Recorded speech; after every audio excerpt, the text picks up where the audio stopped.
Just a couple of quick things about the motor. This is the old one. You can tell the problem we have with the old one is the front bearing has a lot of play in it, where the new one is tight.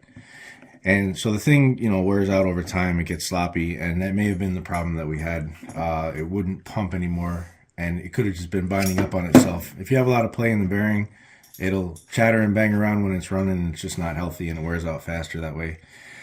You can see the way that this gasket is a little bit chewed up. What we're going to do is we have non-petroleum based food safe grease. We're going to use a little bit of it around the face of the O-ring to help seat inside the pump body. So just make sure everything is clean and dry before you put it together. This stuff's recommended. You probably could use a petroleum jelly, but sometimes these O-rings will react badly with petroleum based products, which is why we went with the food safe grease. Then the next thing, if you look at the specs here on the motor, it's 120 volts AC.